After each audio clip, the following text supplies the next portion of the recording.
Hello, everybody. We've got some people who've joining us online. For those of you in the room, there's people joining us online. So we're going to be quite strict about using the microphone. So welcome everyone online and welcome everyone in the room. It's lovely to see you here today.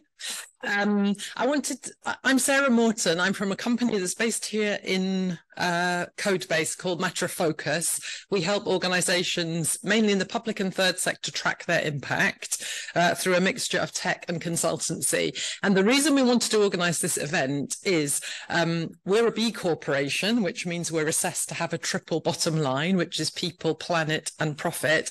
We're an ethical business, and we've always thought that some of the traditional ways of growing, funding, and exiting companies didn't really fit with our ethos and our ethics and our values.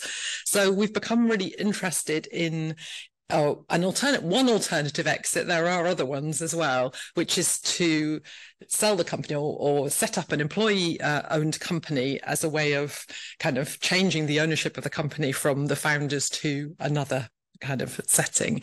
So I'm really pleased to organize this event today and to have some real experts come along and help us think a little bit more about what does it mean to be an employee-owned company. So we have Nikki Clark here, who's the chief executive of UMI, who have been an employee-owned business since 2011 and have 130 people, so quite a big company. And she's come here from Newcastle, so thank you very much, Nikki. Nikki and I met because they're also a B Corporation. And we've also got Susanna Eccles, who's managing director of Rubric, which is another company here in CodeBase, who became an employee-owned company last year. So it's quite new, and they're 20 people. So we thought these two would make a really nice contrast and we could learn some different things from them. And I'm also really pleased that Glenn Dott has come here from Scottish Enterprise, who is one of the people who supports businesses in Scotland to go through a transition to employee ownership. And he's going to tell us a little bit more about what is an employee-owned business and the sort of support that's available. Just in terms of the style of this meeting, I'll keep everyone to time so we have some time for questions. So we're going to be fairly brief presentations. Feel free to eat your lunch because it is a lunchtime slot. So please eat your lunch. There's tea and coffee at the back. Please go and help yourselves to those tea and coffee. We can come back and forth. So after everyone's presented, I'll get everyone to come back up here and we can do questions and answers or discussion with all of the speakers at the same time. So has anyone got any questions or anything else before we start? Okay, Glenn, I'm going to hand over to you first. Thank you. I think.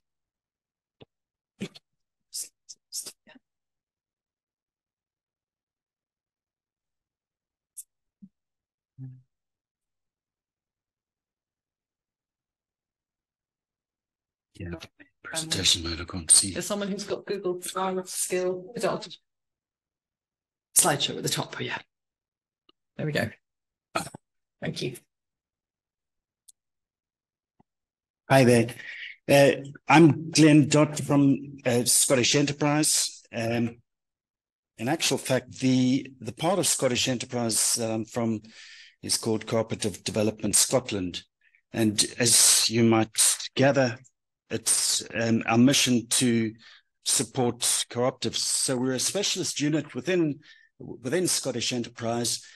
We cover south of Scotland, we cover Highlands and Islands, as well as the Central Belt. And we, in particular, we're talking about employee ownership today. So employee-owned businesses are slightly different to cooperatives. Cooperatives, they are generally more democratic. It depends on your point of view. We're not going to split hairs here. Employee ownership is what we do. So what exactly is employee ownership? We see employee ownership occurring where there is significant ownership by employees. Susanna is going to talk about their business, which is 100% trust owned.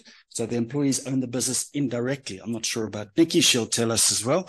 But running alongside a trust, you might also have individuals owning shares with a share scheme. As well as significant ownership by the employees, we would expect the employees to have enhanced influence. There's three basic ways. You might have an employee council. If the business is more than 50 employees, you might have elected employee directors on the operating board of the company, and you would almost certainly have employee elected trustees. And the trust company is the one that owns the shares on behalf of beneficiaries, the beneficiaries being employees. So there are some examples. I'm not sure that you're on there, Susanna. If not, apologies. So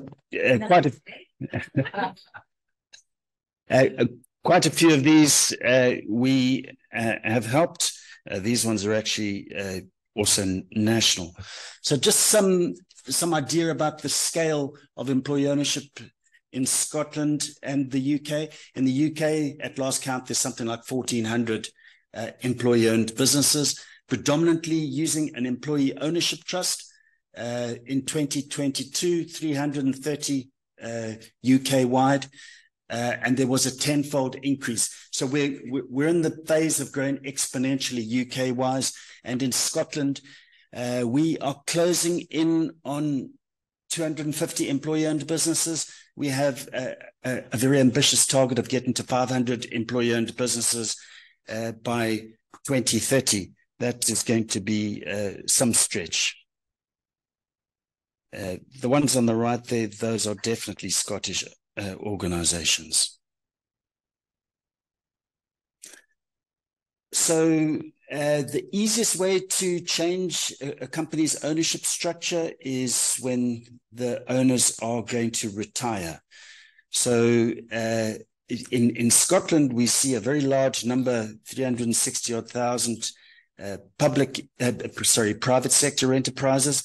The vast majority are smaller than 49 employees, and a small minority, 50 to 249 employees. The majority of SMEs in Scotland, as in the UK, are family businesses, and these family-owned businesses or founder-owned businesses are the owners that we target, and we generally would be looking at owners over 50. Although we have got owners under 50 coming to us increasingly. So it's all around exit planning, and our support is geared towards exit planning. There's a significant number of owners wanting to exit. Most of them have very few plans. If there are better plans, there are better outcomes for the Scottish economy, and we can keep the businesses here in Scotland or wherever they are based, perhaps in the Highlands. And with increased adoption of employee ownership, we see better outcomes for the Scottish economy. So why is this Scottish government involved? As I've said, the target is 500 employee-owned businesses by 2030. We want to sustain businesses within Scotland, wherever they might be. We want to retain the jobs, the businesses, and the wealth in Scotland. Obviously, if we sell businesses internationally, there's a possibility of those businesses migrating out and the wealth leaking out of the economy. So we want to try and maintain the businesses in Scotland and the local area. Employee-owned businesses, by their very nature, if employees are also the owners, we want them to feel that they have a stake in the business, and ultimately we see employee-owned businesses being more productive and innovative than other forms of business owner. From a government point of view, reducing inequality and spreading the wealth is obviously very big, and we're working towards a well-being economy. And yeah. So the support that we can offer is we provide support to business owners. We provide 3 days of funded support. This is via a grant system. There are conditions attached to any grants that the Scottish Government give out. There are 7 basic conditions. The main one is you must be paying the real living wage, as well as there are various other conditions for support. So the first part of that support is an ownership succession review. So if owners are looking at an exit, we want to look at the various different exit options for them. Very often employee ownership is a sensible exit option for owners. So we would then go on to undertake an employee ownership feasibility study. And this feasibility study outlines what is the best employee-owned structure. So it's the ownership structure. Typically, we would find an employee ownership trust being used, often 100% employee-owned trust. On the side, you might also have a share scheme where employees can buy or earn shares. We also look at the governance systems within a business. If an employee-owned trust owns the business, there is the board of directors of the operating company would ultimately report to the trustees. And we would also want to see the enhancement in engagement mechanisms within the business. So we work with a number of advisors who actually conduct these employee ownership feasibility studies and then would very often move on to conduct an implementation. So the two basic choices in ownership structures, trust and individual ownership, typically via a share scheme running alongside it. The governance structure, who are the trustees, who are the operating board, what is the reporting structure, any new roles that need to be created, and what are the employee engagement mechanisms. In terms of transitioning a business to the employees, we would see the business valuation as being critical. An owner doesn't want to undersell their business. So we need to establish what's the value of the business and how are we going to transfer the value from old owners to new owners, the trust. So we need to outline a deal, and the way that this works is that most often we agree on a figure. Some of the cash is paid up front if there's any free cash within the business. The balance of the money is paid out from future profits going forward. Running alongside any deal, we need to communicate with the employees. We need to make them feel, think, and act like owners. That's the objective. We have a significant number of resources online.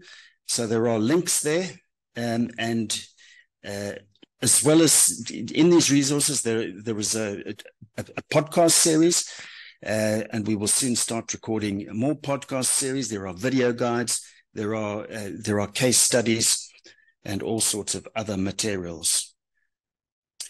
We have a series of events aimed at professional advisors. That's an outline there. Those dates are yet to be confirmed. So these are aimed primarily at business advisors. We also have a series of events.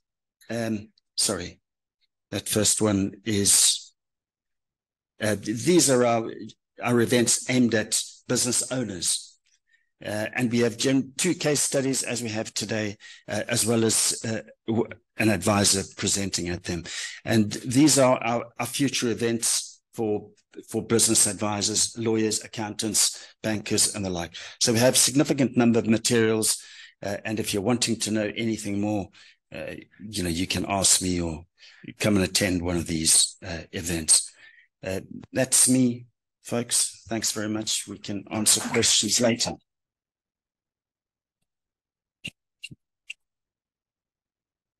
Thanks very much, Glenn. I think that's really helpful to kind of know what the landscape looks like and what kind of things people do and what the kind of structures are available and how people go through transition. So I'm going to, or maybe should I just leave this slide up? Because you're not going to talk to slide. Nikki's coming to talk next and she's going to freestyle without slides. Yay. Yeah, I hope that's okay with everybody.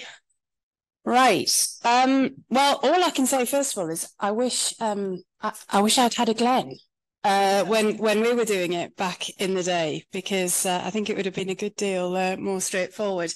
So what I've been asked to talk to you about is how we kind of transitioned. That seems like an odd way to describe it. What it feels like for me as chief executive, and the advantages and disadvantages as I kind of see them or we've experienced them to be. So I think, firstly, I should say that we didn't transition to exit. We actually meant to start UMI as an employee-owned business back in the day in 2007. Oh, hang on. Have you lost all your online folks? Do you want me to pause or shall I continue? What would you like me to do? Yeah, carry on. Okay. Yeah. So UMI exists basically to help other businesses go further. And we do that by helping them take the hard work out of them finding the very best information, advice, and funding for their businesses. So we've always had a very strong kind of social purpose and driver within the business. So when we started out in 2007, we actually wanted to explore employee ownership then. We wanted to set up as an employee-owned business. And I won't bore you with the detail because it'll take me far too long and Sarah will get really cross because I'll run out of time, but we couldn't do it in 2007. And we actually finally made the switch from what was a company limited by guarantee when we set up, that was the compromise, to being an employee-owned business limited by shares in 2011. Now, so a little bit different to the sort of subject matter here, but hopefully there's still quite a bit of relevance. So when we made the switch in 2011, we already had the culture established, but it was a really, really important vehicle still to reaffirm our culture. And one of the reasons we wanted to do it from the outset is when we set up the business, because of the circumstances under which we established it, we won a very big government contract. It was one of the founding contracts of the business, and we had to chupi in about 400 people from about 14 different organisations, a lot of whom were coming from the public sector. And we had this weird blend of public and private kind of cultures within the business. So we needed a commercial culture, but a commercial culture that was driven by purpose and a bit different. And that's why we thought employee ownership was right. We couldn't do the governance stuff at the time, but therefore the culture was established in that vein from the outset. So we had the culture, but what was really, really important at the point of transition was to set expectations. You know, Glenn's talked about it, and I'm sure Susanna will perhaps come on to talk about it, being really clear about what it meant for people. That actually you become, because as Glenn described, we're an employee ownership trust, 100% owned at the moment. I'll come back to that in a second. Everybody has the same stake as a beneficiary, nobody any more than anybody else. And we are we use some other mechanisms in there to really emphasize the importance of employee ownership. So, for example, in addition to employee directors and trustees of the trustee company, the chair of the trust, who is a member of the team, sits as a non-executive director on our holdings board as well. So there is real connectivity between the two entities and influence and transparency, and that's really important to us. And not everybody does that. But going back to the point about it's really weird becoming all of a sudden a potential shareholder, a beneficiary, effectively a shareholder, and still being an employee. And making it clear to everybody what that meant, but also the fact that all of a sudden it didn't mean they got to make decisions about how the company ran on a day-to-day basis was also really, really important and took a little while to bed down. And, you know, we're still, what we didn't need or want is 130 chief executives. And certainly not like me. Anyway, so we had to go through all of that kind of really emotional stuff, as well as spending quite a lot of time and money on practical training for people, making sure that the employees who became trustees and directors, because it's a great personal development opportunity as well, were properly trained in what that meant. They were really aware of the fiduciary responsibilities they were taking on, as well as that sort of somewhat representative role for their colleagues.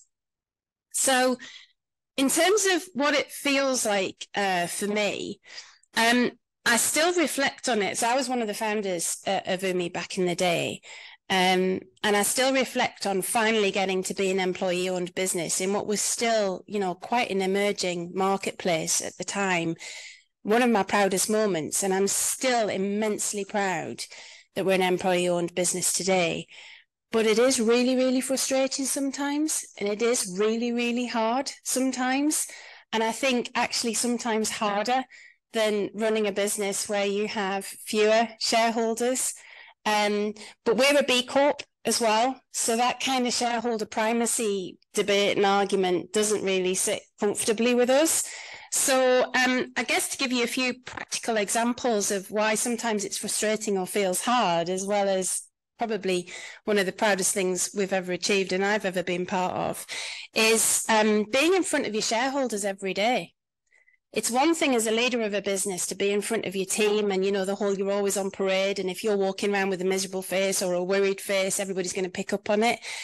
It's quite different, again, being in front of your shareholders every day. Because most people get the opportunity to issue a shareholders report on a quarterly basis or prepare themselves for that presentation and so on and so forth, but you don't. When you're leading an employee-owned business, you're in front of them all the time, every single minute, and you get questions in that regard all of the time as well.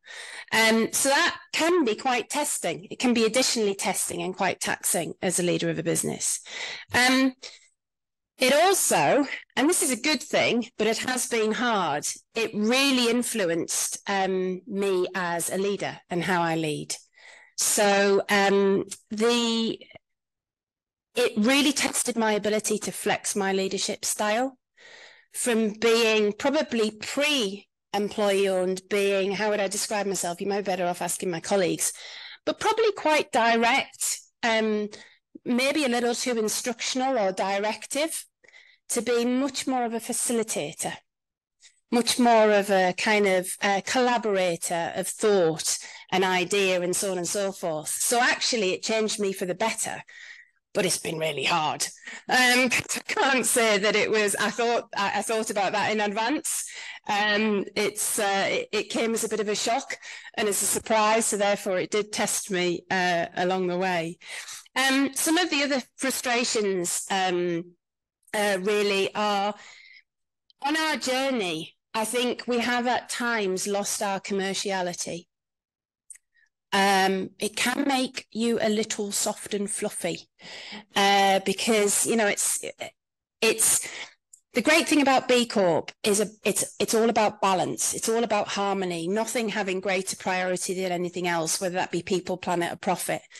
And at times in UMI, we've swung a little bit too far towards people and forgot about the need to generate profit and so on and so forth. So striking that balance when you're employee owned, having a focus on the long term rather than just the short term, and making sure that everybody has an influence, sometimes really, really tests that balance and makes it a little harder. Also, what's been quite testing in recent years as a consequence of, I think in part, the pandemic, the societal changes that have occurred of that, is this friction between the one for all and all for one spirit that you get with employee ownership, and actually, this is what I need as an individual, and this is what I want, and this is the pressures on my household. So I've seen quite a significant change, and I think it's due to external pressures, and you see lots of research going on about this at the moment, that we had this lovely harmonious one for all and all for one approach, but now we have to balance that with, yes, but why am I getting the same as somebody else who isn't as working as hard or delivering the same kind of results, and so on and so forth. And that individualism, that self-interest has started to come to the fore once more. So we're having to think through culturally how we balance that. And sometimes that creates a little bit of a tension with employee ownership, certainly when it's such a flat and inclusive structure. In terms of the advantages of being employee owned, well, they're quite straightforward, really. And what I would say, and I've learned over the years, is you don't have to be employee owned to have these things, but it does encourage it. And I think there are immensely great businesses today that maybe exemplify this even better than UMI does, that aren't employee owned. But it's things like it undoubtedly accelerates and encourages fairness, equality, inclusivity, influence, all those really, really powerful things that make great businesses succeed today. I think if businesses aren't as good as they can be in those areas, it certainly does help to accelerate and create some cohesion around those things. It does help with talent acquisition, but it also hinders with talent acquisition. I'll come on to that in a moment as well. So like with B Corp, we were just chatting earlier, weren't we, about whether or not B Corp was an influencing factor. for some people here to join the businesses that they've chosen to join. Being employee owned is a great tool. You know, there are lots of people in today's world who have an entrepreneurial thought or outlook. They want to be their own boss. And part of our spin is, well, be your own boss. Just also get the benefits of being part of a team as well. And so it is great at enhancing your ability to attract the very best talent and indeed retain them. And it does encourage you to always think about the long term and not short-term profits or that sort of shareholder primacy, and drive you to make decisions that are focused on the short term. And I think we came out of the pandemic in a far better position. Indeed, we had our most successful year from a perspective of employee engagement, sentiment and strength in the pandemic period than we did in any other. Because what it influenced us to do was to keep focusing on the long term and not the short term. And that had a really, really significant impact on UMI and the shape that we came out of that period in. In terms of disadvantages, I said I'd flip the kind of talent coin, if you like. It is also unhelpful presently, and Glenn touched on the fact that in today's world, some employment ownership structures have the ability to earn shares through an employee a share option scheme. And that's something that we're looking at all sorts of instruments at the moment, because we lose out on certain types of talent because we can't offer that kind of extra skin in the game, that extra reward. So sometimes board level talent, sometimes sales type of talent.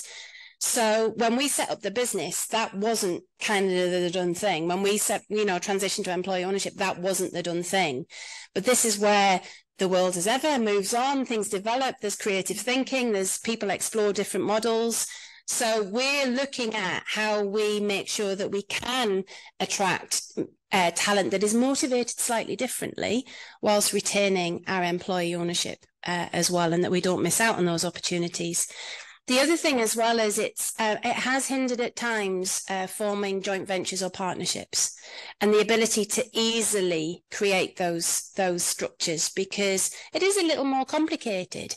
Now, it actually isn't in practice, but to the outside world, to the ill-informed or the uneducated about employee ownership, it can look quite complicated, and therefore people just go, oh, actually, it's in the too hard to do box to partner with you or to invest in you.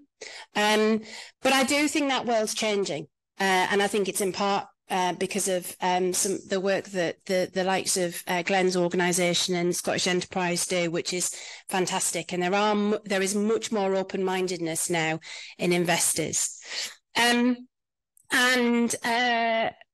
Really, for me, the only other disadvantage, as I mentioned earlier, is it can disrupt, it can hinder that drive towards a high-performing culture. It can get a bit too nice. But there's all sorts of things that you can do to counter that. So on balance, as I stand today, we're not looking at employee ownership from a point of view of exit. Employee ownership for us is a fundamental characteristic of the business. It's our strength. It's what gives us our heart and our power in many ways.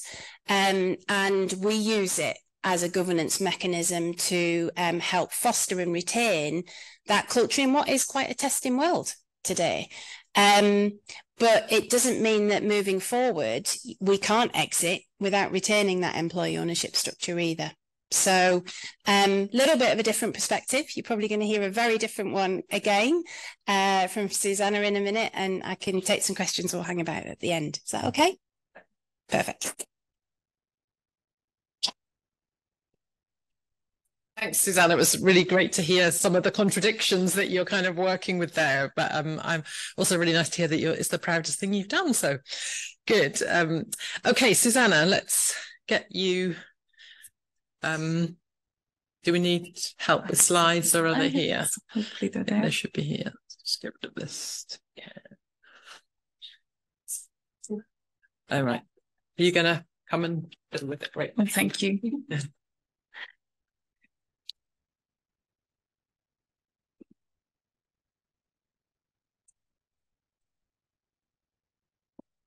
This one. Yeah.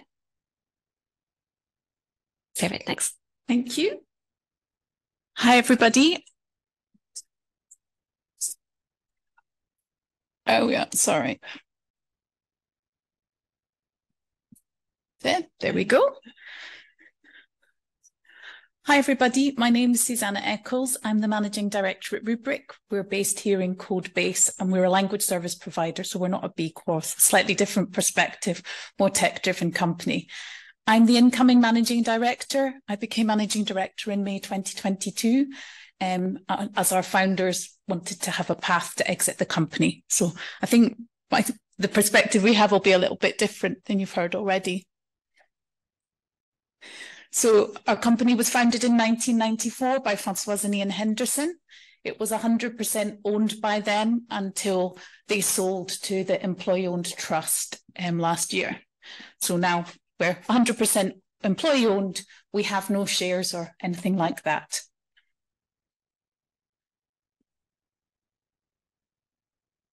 Thank you.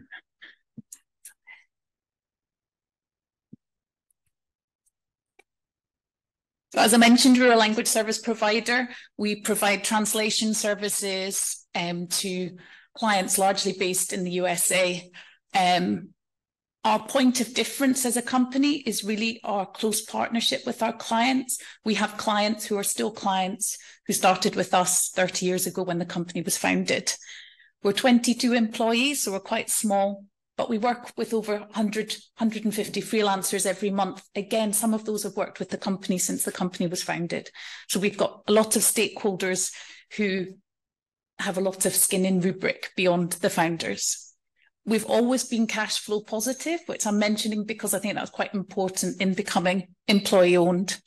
And we've no IP really as such or physical assets. We rent space in here. So everything is about our customers really. So the founders did think about acquisition. It's a hot market in language service providers. They are being bought and sold every minute of every day at the moment.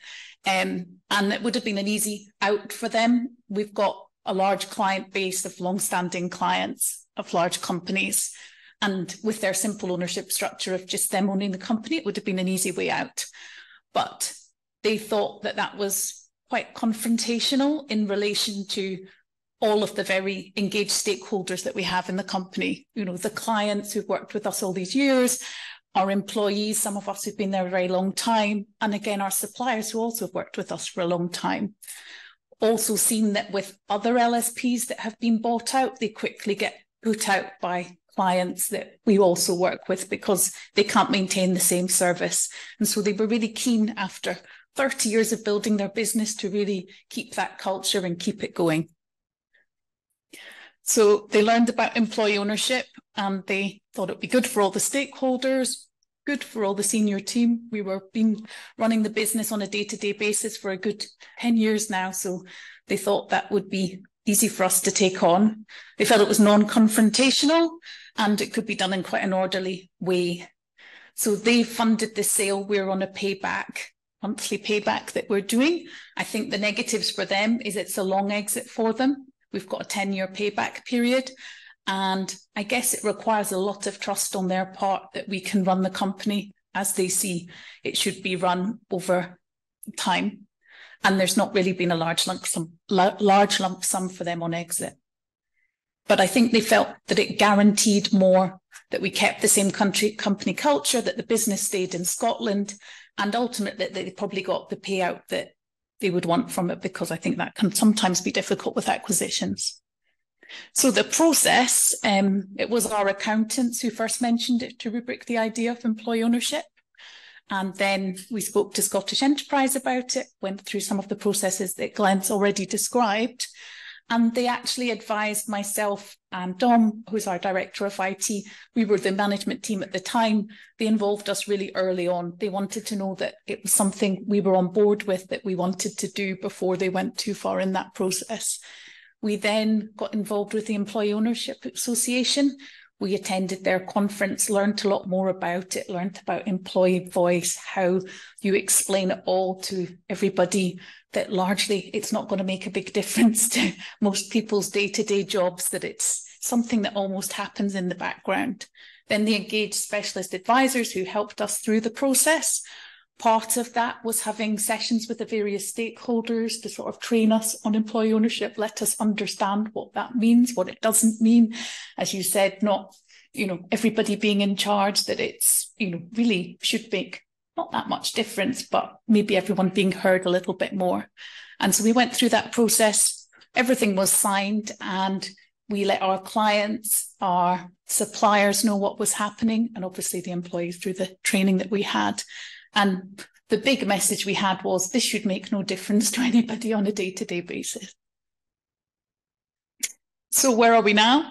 We're 100% employee owned. We're on track with our monthly payback, which is great. As I mentioned, we've not got any stock options there, so everybody is the same beneficiary in there.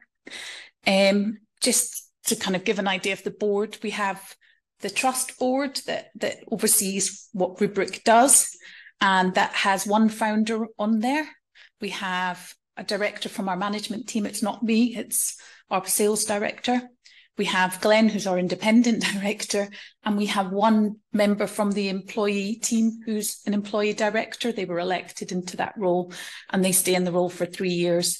And their role is to collect the employee voice and bring that up to the trust. And we're only small, so we don't have any other employee voice parts, but we meet monthly. We meet monthly as a company, and we have quarterly company meetings where we report the results, and the employee director can help there.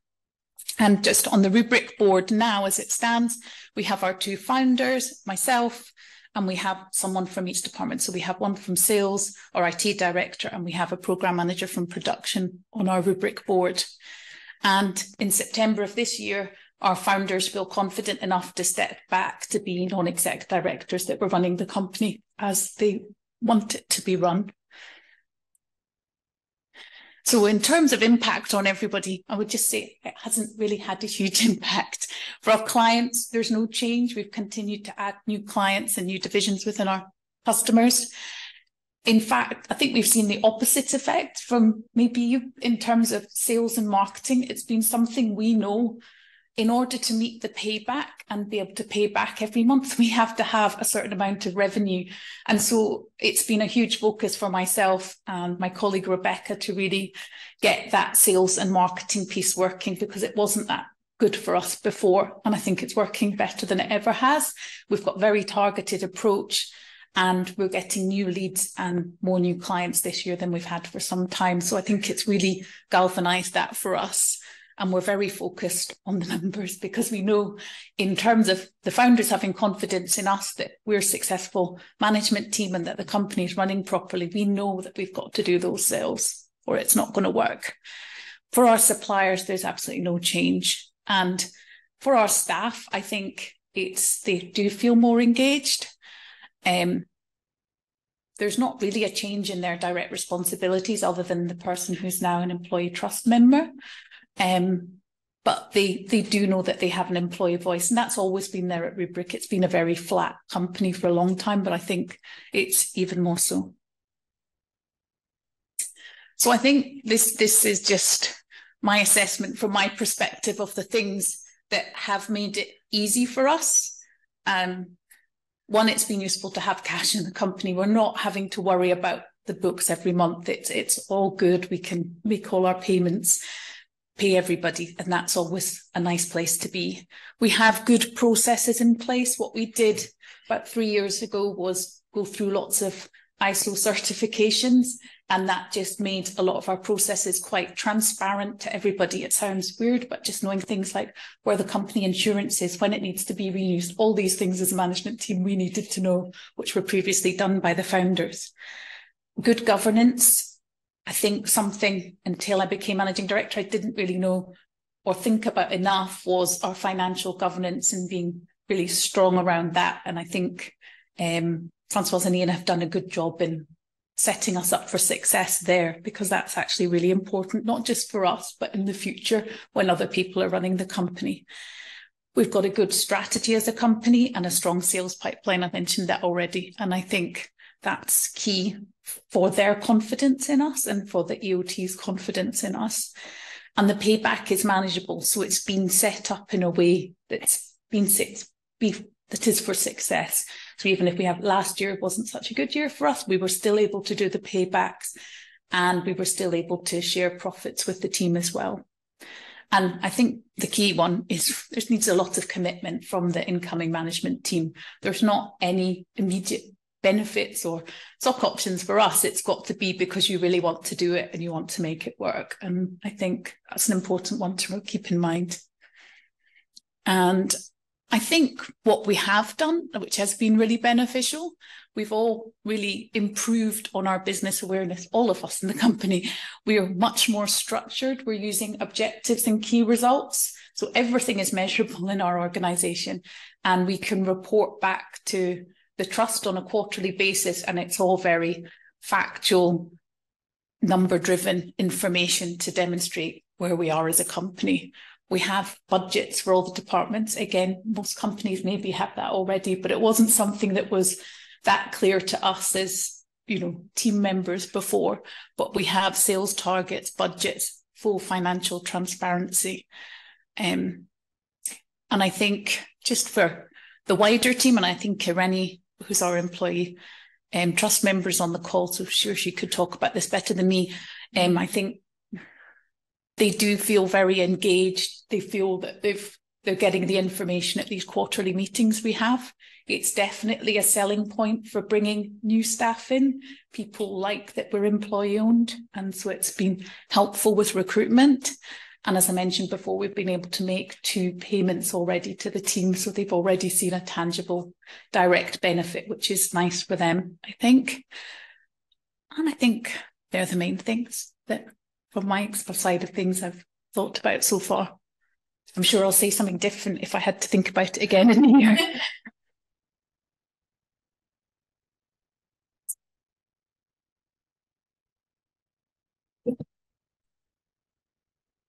Thank you very much, Susanna. That was really nice to hear. And because it's such a recent story, it feels very fresh. So quite a contrast. So we've got some time for some questions and discussion. And I think Megan is going to roam with a microphone. And if anyone online wants to ask a question, if you just do it in the chat, then Sarah at the back is going to be your voice, I think. So we can pick those up as well. So have we got any questions or comments or thanks? Do you want to introduce yourself when you... Oh.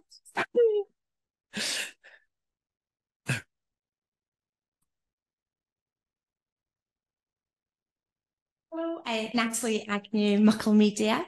I was interested in, and I have 2 questions. Yes, of course. Yeah. Firstly, around the tax benefits to the employees, also maybe to the sort of exiting directors, and wider tax benefits day to day. And secondly, if there's a kind of a good time to do it, I expect you'll probably say kind of, you don't look back, just do it now. But whether there's a really good time, a sort of tipping point in terms of the business. Thanks. Who would like to?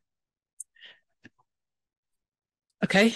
Do we need the microphone? How are we going to make this work? Maybe we could put it. I think this would be better.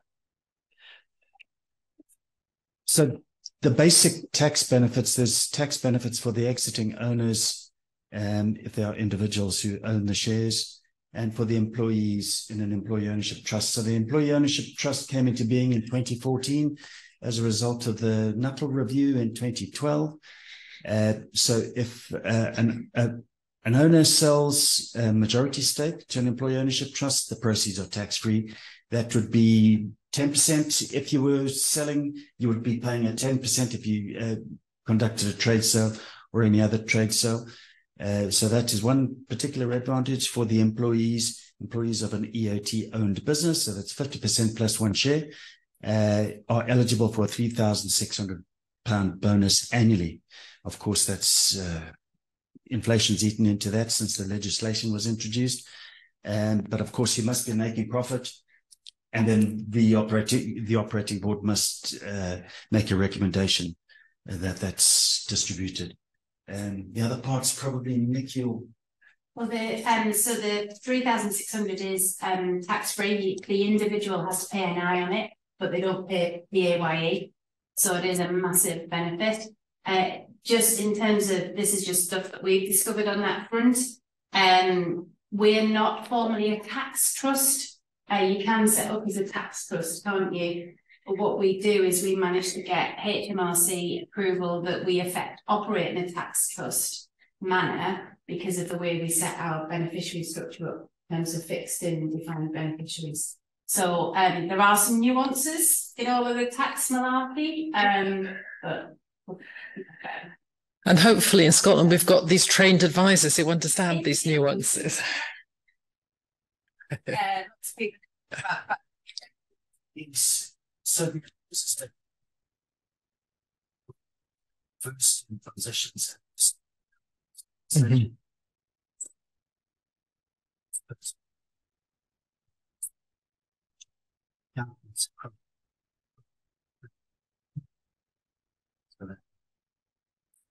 terms of timing, Susanna is probably better placed from an exit perspective, but from my perspective, I think you would view it in the same way that you viewed any exit, which is, have you got a capable team to hand the business over to? And I think that came out in spades in what you were talking about. I was ask on that though. Do you need to exit? Can you stay? You want to stay? Yeah. That's fine. Well, that's what you did. Yeah. They haven't booted me out yet. It's not about much. They should declare an interest because Muggles are our PR and yeah. So yeah, absolutely. And presumably you could have an employee owned trust and still have some shares kept by the original founders.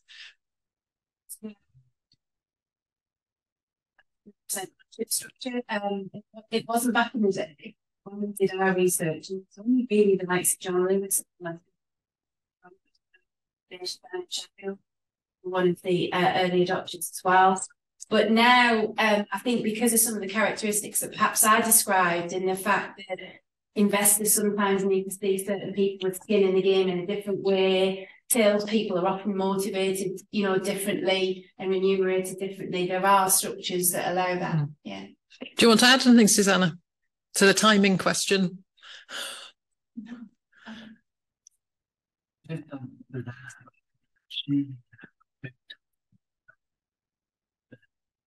She's the primary. So, Susanna has been in but I don't want to think Yeah. Oh, you're not picking up the audio on the panel, and maybe we just have to pass. Okay, and any other questions or comments? Yeah.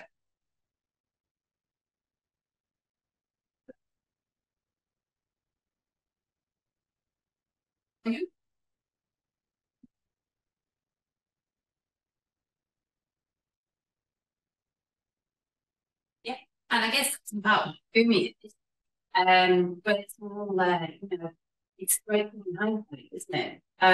In terms of, and I think we get approached all the time by families who are thinking about using it as an exit strategy. It's a I think part of the rise in the adoption of employee ownership structure, and certainly the research that the Employee Ownership Association are doing demonstrates that the dramatic increase has been driven through the kind of post-pandemic period as a result of founders exiting and wanting to exit in a, depending on your point of view, a more responsible way than selling to a foreign-born business of that nature. Okay, you have any other questions or comments? Yeah, at the back there. Would you mind?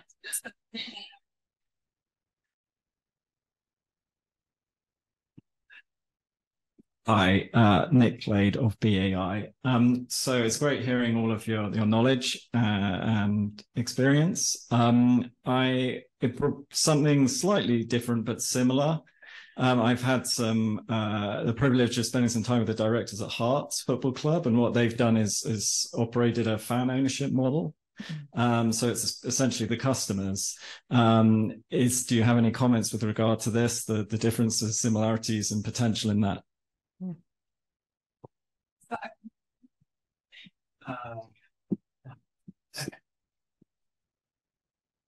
Is that you can comment on? It's a Okay.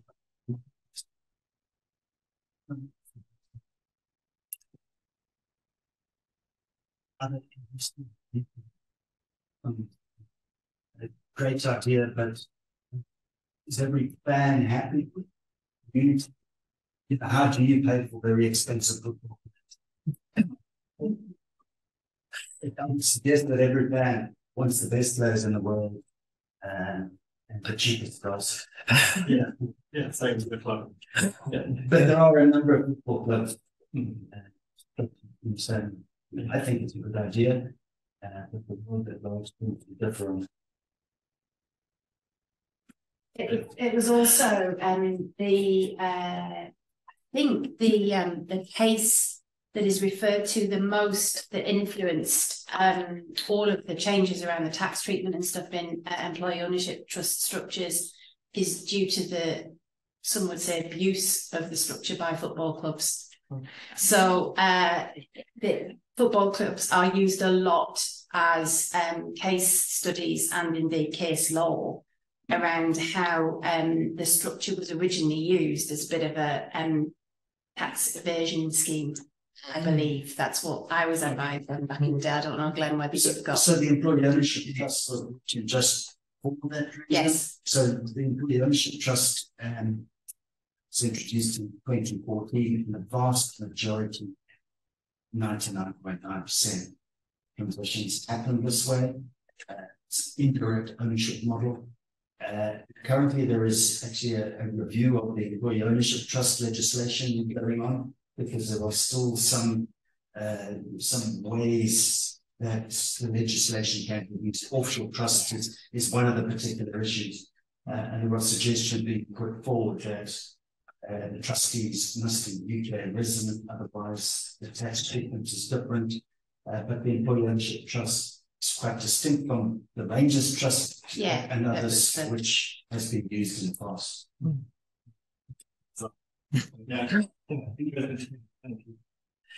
Yeah, question at the back here.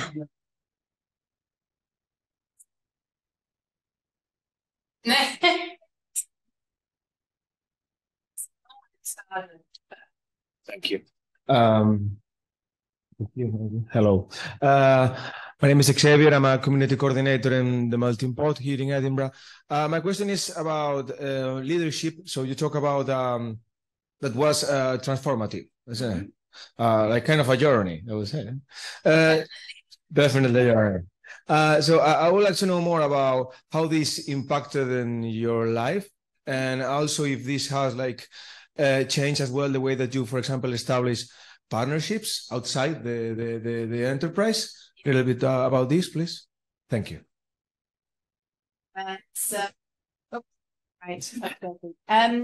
So in terms of how it affected life more generally is, as much as some people try, I think it's really difficult to keep life and work separately. Just get a bit of feedback there.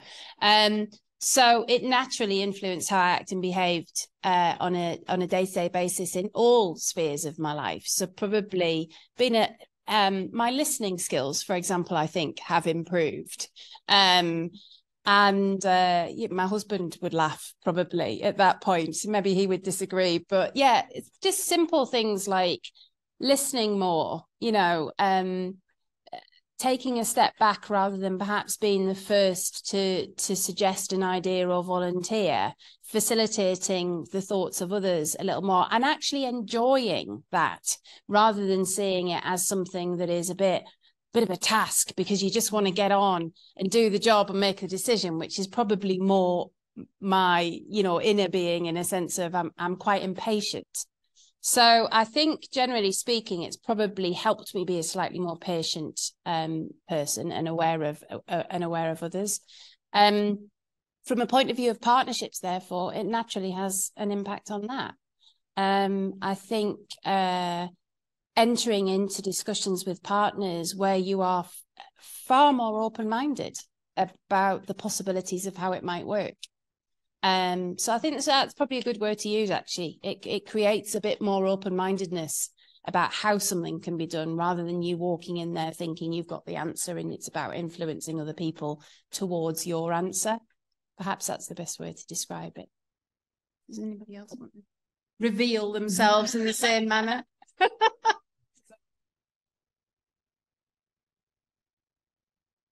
I think it's being mindful. Yeah, that this sort of similar thing. It's being mindful of letting everyone else rise up, because you want to have that succession plan over the longer term as well. You know, the idea of being employee owned should mean that we're here in another 30 years' time. So everything needs to be structured to facilitate that. And you need to be thinking who in the future is going to be responsible and in charge, and making sure they have that they've got the foundations for that as they start to develop in their roles and things. So I would say that any owners who are particularly autocratic, and small and medium enterprise owners are often founders, and you need to be, as Nikki said, very forward and very driven. So if there are highly autocratic business owners, possibly not a good fit for employee ownership, because they might see their financial gain as more important than anything else. And the vast majority of business owners I deal with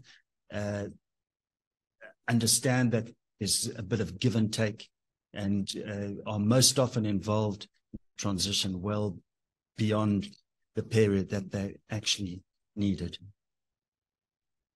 You have any questions from online? No, not at the moment. Okay. Anyone else in the room? Elsa.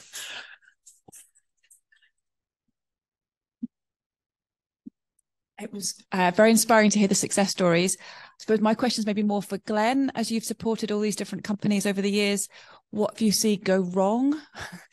And what sort of circumstances might lead to employee-owned companies not be thriving 10, 20, 30 years later?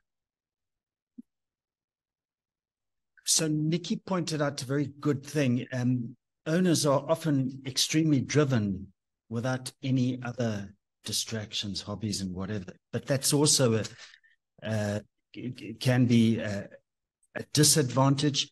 And whoever you choose next, you've got to water down your personality to a degree if you are a very driven person, because you're not looking out just for your own interests or primarily for your own interests. It's a much broader church that you have to satisfy. So there can be, there is a potential for the business to become less profitable over time. That's one of the potential problems that you might have. Having said that, there are very few failures of employee ownership alone. I would suggest that the failures are in a business not being strong enough to start with.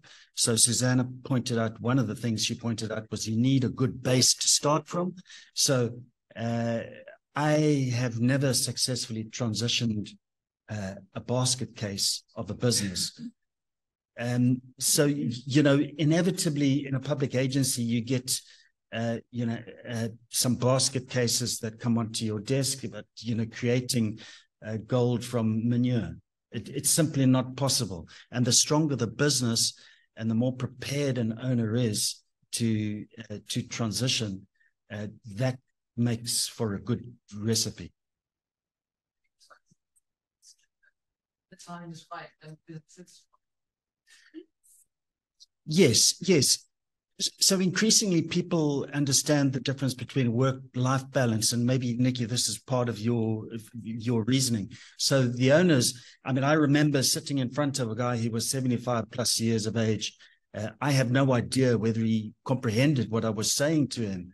And that was really a very bad situation. And it turned out that his children were beneficiaries of a trust which owned the business, which led to a whole lot of other issues. And, we need to make sure the business is strong. It needs to be right for everybody. But having said that, there's some business owners who are in their 30s and have agreed that a sale to an employee ownership trust meets their needs, and they can, put the burden onto someone else. Unfortunately, in Susanna's case, she's probably got too much of a burden, but I mean, it's a learning process and it will get easier. And is that professional advisors that I work with say they like employee ownership deals because they don't have to quote ridiculously high fees, because the deal is almost certain to go ahead. If they start with a deal, it's almost certain to go ahead. So it's a much way lower failure rate than a traditional private sale. I think on that note as well, I don't know whether they've reflected this. In my experience, it's really, really distracting to get into a discussion about selling or buying, frankly. We've got some acquisition prospects at the moment, which are great and they're really exciting, but it's hard work. It's really distracting. And the first thing I usually say to the corresponding owner is, look, let's make this quick, because I don't want your business to be ruined as a consequence of being distracted from actually doing what you should be doing. And I don't want mine to be either. Usually in employee ownership structures, you don't get that happening so much, because it's a consensual sale rather than an antagonistic sale. And everybody wants the business to continue to thrive and succeed. And generally speaking, you're at a point where once you've started to socialize the discussion, where there's a will, there's a way kicks in. So it's usually better for the business in that regard as well, because you don't have that period of distraction where sometimes businesses take a pretty big dip during a sale or acquisition process. And that sounded like something that the rubric founders were aware of. Yeah. Okay, do we have any other? Yeah.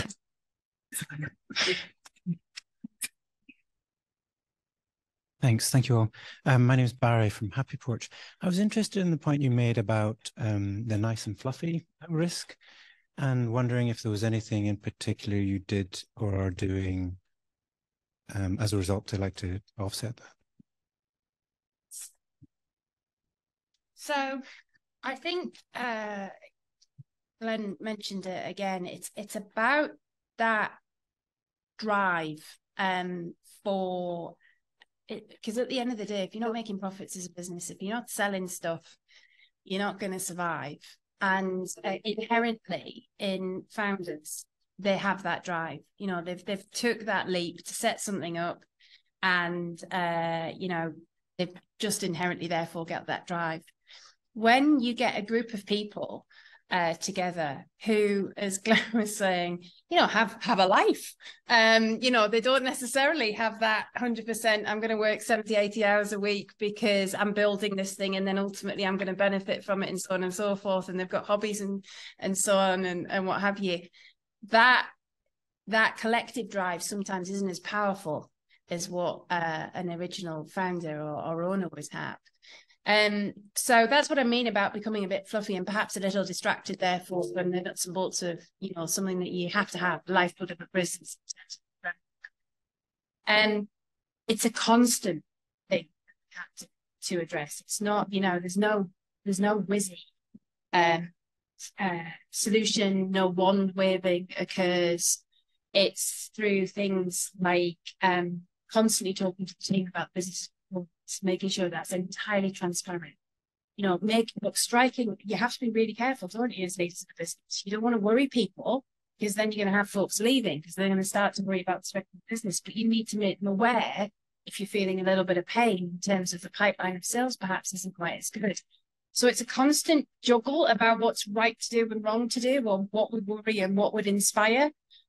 So we do that through our business updates. So we, I think, like you mentioned, Susanna, we report to the team as a whole in terms of beneficiaries on a basis.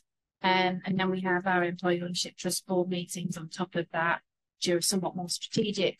And then the holdings board meetings on top of that to really try and keep our commercial focus. We get small working groups together quite frequently. So that we don't create that collective disharmony or concern. So we'll get small task and finish groups together where we've got particular issues around commerciality and so on and so forth. But if anybody's got any ideas, because it is literally just constantly having to stay on top of it and think about it. Almost in your presentation, you were saying like sales have improved because you feel people are more bought in. So we became employed sales. We used to have salespeople in the US who did our sales for us, and that was really led by the founders. Then we kind of moved to online, which again they led. And we went through an exercise about 3 years ago where we looked at our value proposition and we rebranded. And then when we took over the sales and marketing, we were able to, we'd always been quite reactive there to what leads had come to us. We were doing a lot of different things. So instead, we've been very focused on what our strengths are as a company and what work we can do well with least effort. And that's what we've targeted in our sales and marketing. And those are the leads that are coming into us. So we're holding fewer directions by the leads, and those are now converting to sales, and they're easier customers to work with. So that's been a positive, I think, and that's been driven by people who actually do the work, making the decisions about the strategy rather than people who are a bit removed from it. And we saw a similar improvement, uplift in the early years of being employee owned. But then we lost our way a little bit, and I'm just trying to find the right balance again, because that initial, it's like the whole I don't know who wrote the book on forming a team, that whole storming, norming, and whatever else. I don't remember which order it comes in, so it just feels chaotic to me. But, it's like that, everybody was really driven by it, felt like they had a control, saw the benefits coming out of it, and therefore were really focused. And you thought, wow, this is great. And then there was a bit of complacency kind of hit of, well, this will just happen, and rather than perhaps that drive and move focus that a kind of founder mentality has. So it's just about constant readjustment and finding a balance, I guess. Okay, if we've got any more questions or comments. Okay, and there's none from online. Okay, well, thank you all so much for coming today and sharing your insights. It's been really fascinating, and it's been really lovely to hear such contrast as well. So thank you very much. And if people want to stay around and do a bit of informal chatting, there's still some tea and coffee at the back, I think. So we've got the room for a few more minutes till 2. So people feel free to stay and network if they want. Thank you. And thank you to everyone online.